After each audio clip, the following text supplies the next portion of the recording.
Hi guys, it's another Kalikat Day. Kalikat Day na naman.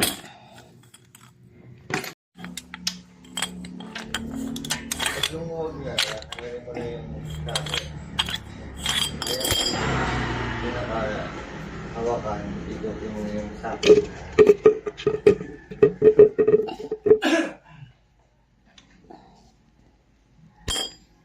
Kaya mo ba igutin? Yes. So, nalusan up na yung ating nut.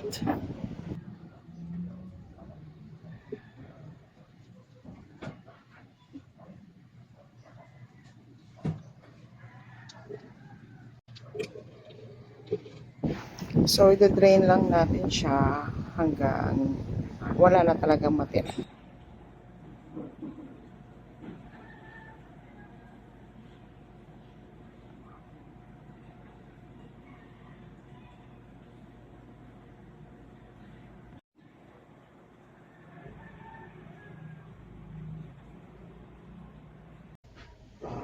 So, tinitilt ko lang si Martin left and right para yung mga natirang oil or excess oil ay mag-drain.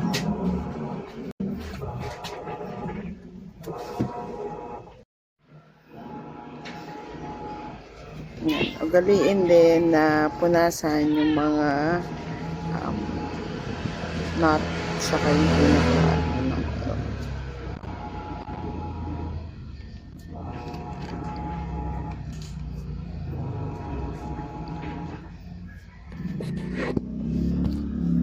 pasensya na kayo sa washing machine na background sound. So, ibabalik na natin yung kanyang plug. Siguraduhin nyo naka-screw up siya.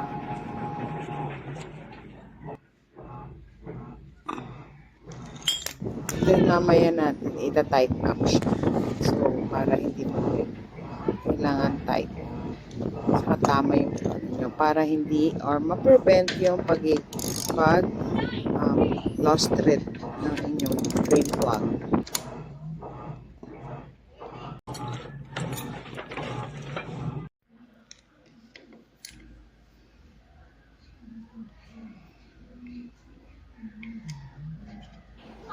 So, ilulusan up natin yung kanyang lalagyanan ng oil.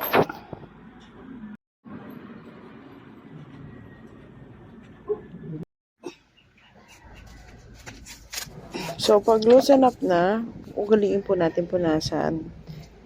Then, mag-start na po ako maglagay ng oil.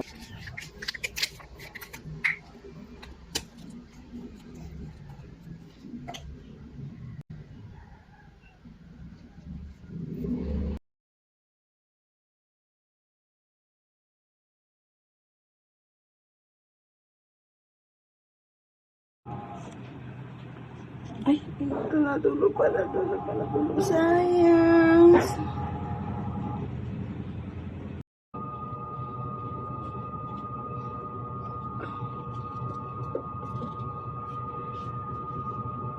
So, tighten up ulit natin. Check nyo kung may leak. Hindi po ako professional, pero yung konting troubleshooting sa motor ko, ginagawa ko na po. So, disclaimer Then, inuugali ko na nailagay sa empty bottle yung pinag-change oilan para hindi messy o kaya hindi malagyan kung saan. You need to keep your tools kung saan hiniram o kinuha para hindi magalit syempre yung kapatid ko. So, pag okay na, you're going to pwedeng i-kick nyo o kaya ginagawa ko to. Hindi ko alam kung bakit ko ginagawa to, pero nakita ko kasi doon sa mekaniko namin. Shoutout kay Sir JPC. Ganyan ang ginagawa niya before papatakbuhin si Martin. Para siguro umano yung oil sa loob. So I just share kung paano ko i-change si Martin. So, thank you for watching.